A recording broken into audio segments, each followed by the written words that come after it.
friends, it's Kathy Clement with Kathy by Design, and I'm so glad you could join me here today. Today's project is made for the latest challenge at the Frilly and Funky blog. It's called Vintage Typewriters, and we were to use type keys, typewriters, type font, and of course I turned to Graphic 45 Communique, which is just loaded with vintage typewriter and typography images. So this is a made from scratch mini album. The covers are 7.5. The spine is, hold on a minute, I can never remember, 2 3/4 inches. And got a little bow treatment here. And this is a really easy binding system. And I'm going to show you after we do the project tour how to create this using another collection. It's not going to be a full tutorial, but it is going to show you how to put the base together, and then you can just go wherever you want to with it. So the cool thing, I don't know if the camera picks this up, I'll turn it to the back. I used one of the Tim Holtz Sizzix 3D texture fades. This is the Botanical, to create this faux leather look on the cover, and this is so much fun to do. Here is the texture fade. And this is different than other texture fades because it really pops that design up. And you can see when you look at the die how thick it is. And here's a look at the inside. Here's the raised side. Here's the recessed side, so you can emboss or deboss with this die. Now, I know that this cover is wider than this die. So what I did was I placed my cover inside, and I had to use my Spellbinder Platinum that has the 11.5-inch base to run this through. So if any of you are wanting to know how to use these folders in a Spellbinder's Platinum machine, you just put your paper inside, use the base cutting plate, and roll it through. Don't add other cutting plates, it won't go. But it will do perfectly just with the embossing folder and your heavy cardstock on the inside. And to make this cover, I actually cut 2 covers, then glued them together to make one thick piece of cardstock, because the thicker the card, I'm finding, the better this folder works. So you do spritz it very lightly with water before you run it through. And then afterwards, to give it this aged leather look, I borrowed some tricks from my crafty buddy Jenny Marples, and I'll put her blog link below. Jenny is incredible with mixed media, and her stuff is so beautiful. You really want to visit her blog. So I came in with an embossing pad, and you can use a dabber or you can use a Versamark pad, whatever kind of embossing pad you have. Just run it lightly over the raised design. And then I came in with Seth Apter's Ancient Amber Baked Texture and embossed this whole thing. Then I took a rather worn sanding block and then just knocked back the shine a little bit, and I came in with, I think it was Old Barn or Fired Brick, I'm not sure which one, distress paint, and just kind of tapped that around along with a little bit of antique linen to give this wonderful aged leather look. It is just so cool, you guys. It's such a fun technique, and Jenny shared it recently on her YouTube channel. I'll put the link so you can watch it. So then I just layered up a bunch of the wonderful elements from the Communique Deluxe Collector's Edition. I know a lot of you probably have the original in your stash. I still do. The original is fine. So stitched my focal image onto a piece of natural canvas, and then fringed the edges and trimmed it. Bumped this up with a couple of layers of waste chipboard just to add that wonderful dimension, and then created a little cluster with tags and buttons and things from the collection. This is an Ideology pen nib that I colored and made a little more vintage looking with a distress crayon. This is one of Tim's tiny book rings with one of his typed charms that I've treated with some alcohol ink. I used black seam binding ribbon because it made me think of the carbon ribbon on old vintage typewriters. These are the Ideology type keys. These are so fun because you can spell whatever you want to spell. And I've just strung them on this measuring stick that is also Ideology. Beautiful little birdie roses. I believe these are Rosamond is what these are called. And then on the spine, I had this 1.5 inch May Arts black and white gingham ribbon, but it was too bright white. So I just brushed it with Gathered Twigs Distress ink to kind of tone, to make it look a little more ivory. And there's the back. So let's take a peek inside. This is a really simple binding system, really fun to make. So pocket at the front with another type key, and then I used some Graphic 45 policy envelopes and just decorated them up with images and chipboard from the collection. And the covers, did I tell you? I can't remember. The covers measure 7.5 by 6. The pages are 7 by 5.5. Yes, 7 by 5.5. So that way the pages don't hang outside. And if I do this again, I might do it a little bit differently. But this is the Tim Holtz Inventor 1 stamp. This is a vintage typewriter, chipboard, another little charm, a turn tab that I die cut with my Tammy Tutterow tab die. This is a flip out. Stamped this with a Stampers Anonymous. I can't remember what this is, but I'll have all the links on my blog. Fussy cut this image and colored it with distress crayons, a little flip down, room for a photo mount. And this little clip that I don't remember where I got these. I wish I did because they're fabulous and I would love to have more, but that just kind of holds the flap closed. Then this is a double flap page, and I used the buttons, the chipboard buttons, to create these little tuck spots. These are some of the vintage typewriter images.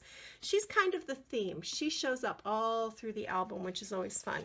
So you could tuck a photo under here or just use these. You could add journaling, whatever. So then this flips open, and on this side you have, I cut the large Communique banner from the top of one of the pages, and I left the center open so that it could fold, but just glued the edges. So you can put a photo back in here, you can put a large photo back in here, you can use this to mount a photo or journaling on the back. So that's there. And then the other side is mirror image. Of course, more vintage typewriter images. And then I just strung these alphabet stickers across the top. I got everybody but O in.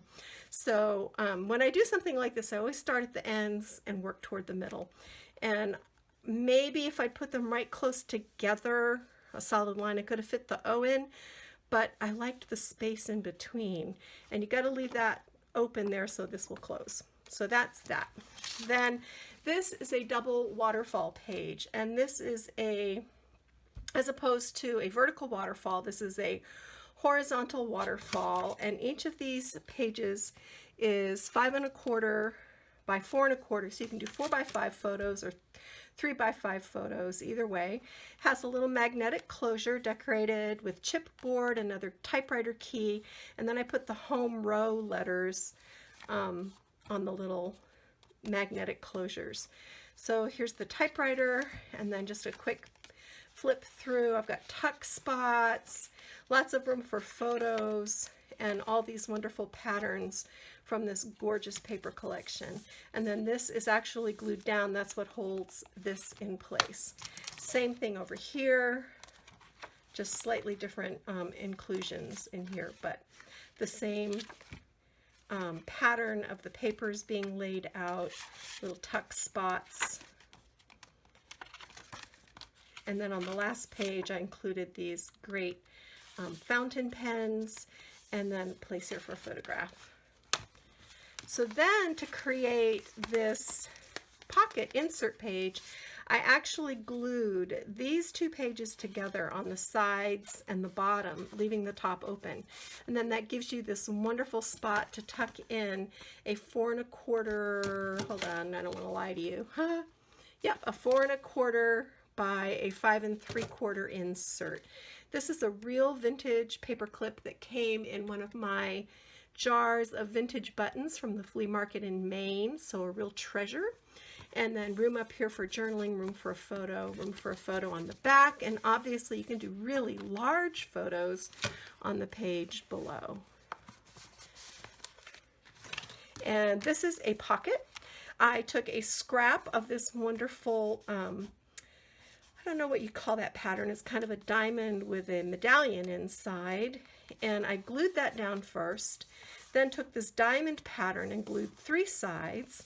I scored the top edge and folded it back to create this cuff, and then covered this Graphic 45 regular size black tag using the regular tag die. And I just love this for photos, and that tucks in there.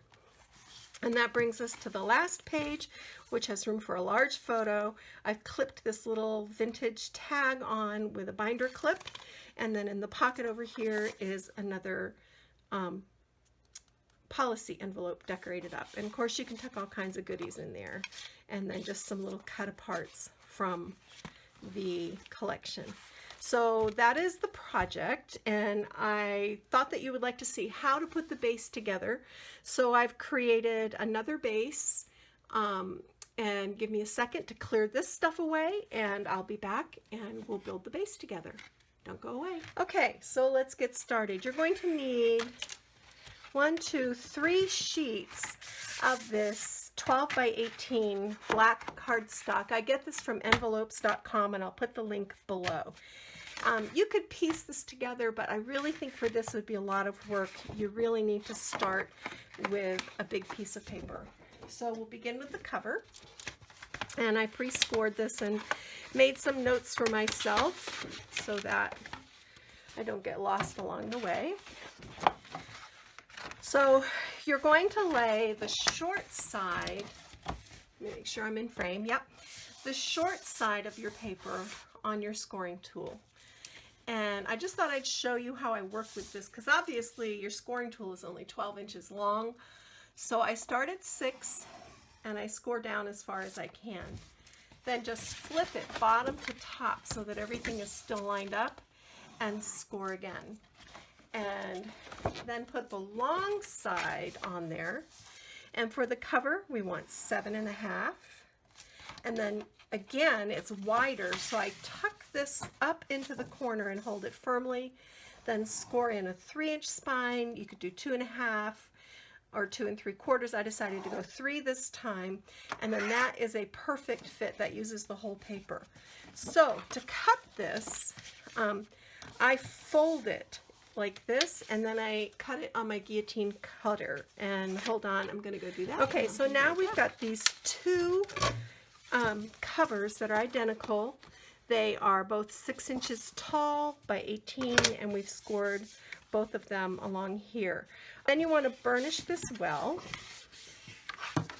and you want to take your adhesive of choice. You can use dry adhesive. I like wet adhesive for this because it helps me keep everything.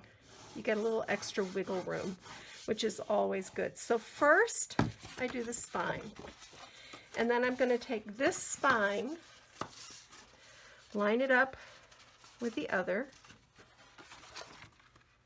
make sure I am straight,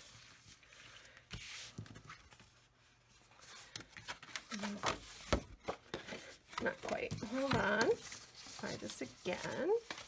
This is why I like wet glue, and this is why I don't burnish until I've checked to make sure everything lines up. And that looks really good. Then take your bone folder and burnish this down. Now lift this page and fold it over. Add your adhesive. You don't have to go crazy. A good strong liquid adhesive, I'm using Art Institute Dries Clear. That's more than enough adhesive that I just added there. And what most of us tend to do is add too much, add it too close to the edge, and then the glue ookes out the sides and makes a mess. You don't have to do that.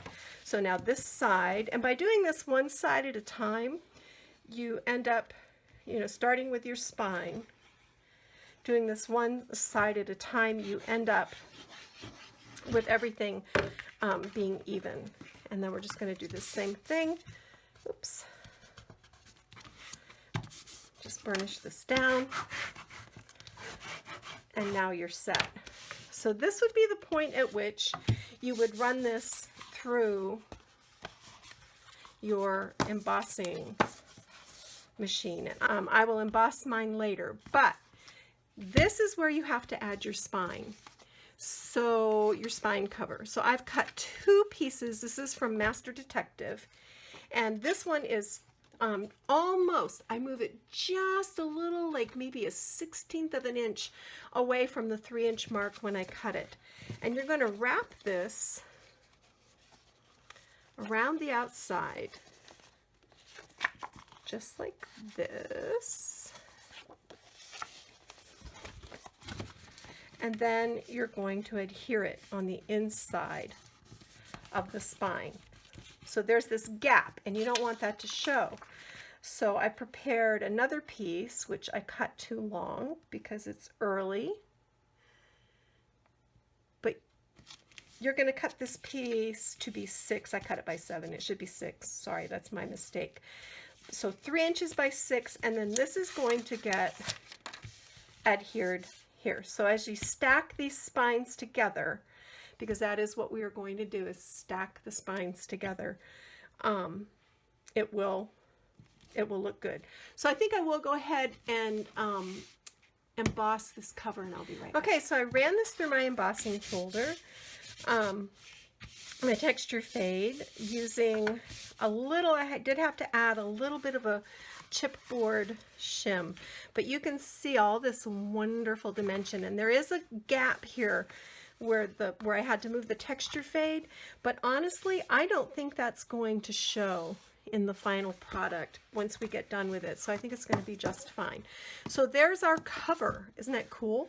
So now I will go ahead, let me trim this to the right length quickly.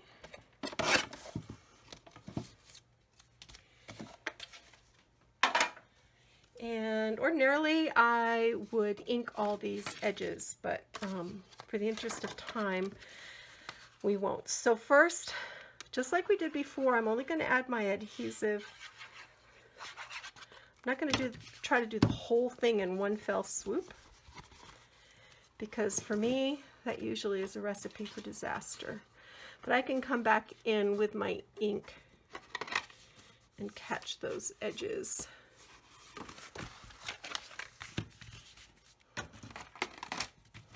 So just burnish that down. Then flip it over.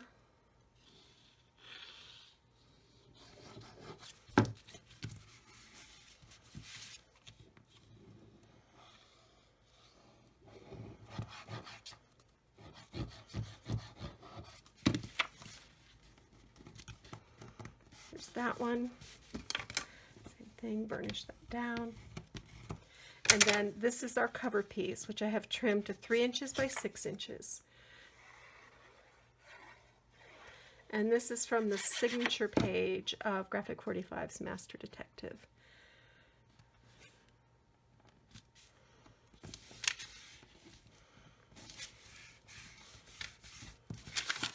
So there is our cover and spine, and this adds strength to the spine as well as looking really cool. Now we're ready to add some pages to our album. And for this second set of pages, you need another sheet of this 12 by 18 cardstock. And you're going to score it this time each at 5.5, because this way the papers fit nicely inside the album. So score at 5.5, and then turn it on the long side, score at 7, score at 9, tuck this up into the corner of your scoring tool, and score at 7 again. And you're going to do that for each paper. Now, you will notice that when you're done, you have this little flap. And this is where you have to make a decision. This is a 2-inch flap that you can turn into a little tip-in page if you want to, or you can trim this off. I think I'm going to keep it as a tip-in. So when I adhere these 2 pages together, I want to line up my spine, but I want one of these tip-ins to be on the left, and I want one of the tip-ins to be on the right, just to keep things interesting. So just like we did last time, we're going to add our adhesive to the spine first so that we can get that nicely lined up.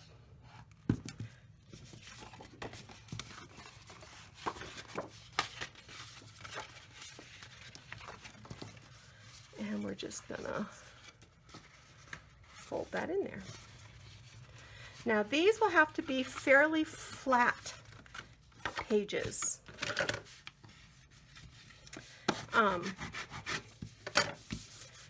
And if you wanted to turn these into insert pages, which I just might do because I like that idea, in fact I think I will do that, here's how you create the insert page. So you've got these 2 pages joined together. Now I'm just going to take my adhesive and I'm going to go, let me make sure I'm in frame, I'm going to go along the side of each one and right along the bottom. And that is it. Then I'm just going to close this over that. And what we've just done is created a really super quick and easy pocket. And I'm going to repeat this over here. Same idea. And then just fold this down. So now look what you've got. You've got, let me burnish this. You've got a really fun double flap or double tip-in page with an insert beneath. So that's going to be really cool. So before we move on to creating the next page and gluing this into our album, this is a 2 by 5.5 strip of that same green paper. And you could go with a contrasting paper if you wanted to. That's perfectly fine. And we're just going to adhere that on either side. And again, this is slightly under 2 because I want this page to be able to fold. And because we added that pocket, I just need to recrease these folds. But now we're good to go. And we're just going to add adhesive to our spine. This is hard to do up in the air. Normally I would not do it this way, but I'm trying to show you. You could use, again, you could use score tape for this. A lot of people do, but I need that extra wiggle room to make sure I get it centered. So I want to kind of look top to bottom and side to side at the same time. Of course, you could measure this out. Make sure we're straight. See, this is why I like liquid adhesive. It gives me an opportunity to adjust. Just check this real quick before I burnish it down. And I've got a 1/2 inch here, and I've got a 1/2 inch here, and that's looking, need to shift it just a little. Looks pretty good to me. And now I'm just going to burnish this. And this is such an easy way to create an album base. Okay, so once again, with our 3rd sheet of 12 by 18 black cardstock, we scored at 5.5 inches on the short side to get this long piece. Then you're going to place this in your scoring tool, and you're going to score at 7, and you're going to score at 8.5. Then tuck this up in that left-hand corner, and score at 7 again. And again, you have a little flap over here. So you're going to do that with both of these. Then once you've burnished all those score lines, and you could add both of these, or you could keep one of these and use it for something else. I'm going to add both. And once again, I want one flap on the left, one flap on the right. Or you can cut those off. That's entirely up to you. So I'm going to add adhesive to my spine, just like before. And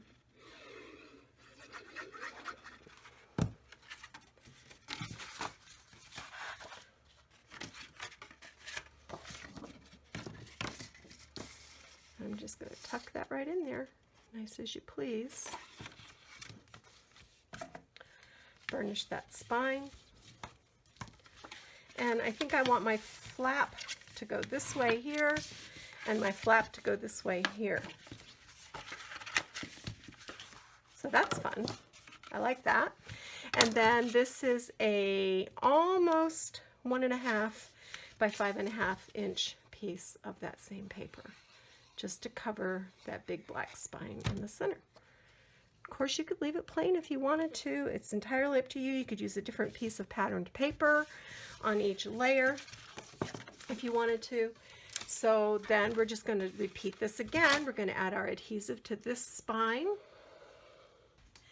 Okay, I want to line this up top and bottom. That looks pretty darn good. So burnish this down.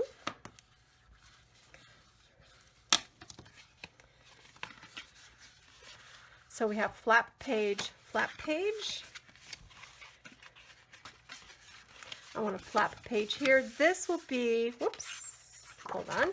This will be where we put our double waterfall, because you've got this nice space in between the two pages. But that is how you put this together. Then of course you're going to come in here with your embossing powders and your paints and all your wonderful mixed media things to dress up this cover. When I get this finished, I'll share it on my blog so you can see how it went. Thank you so much for joining me. I hope I've shared some tips and tricks that you can use in your own crafting adventures. If so, I would love to hear from you in the comments section below. I'd love to have you along for the journey, so if you haven't subscribed to my blog, go ahead and do that. I'll leave a link to my blog post where you'll be able to find a linked supply list for everything that I used to create this project. Thank you so much. I'm going to go get my craft on. Bye.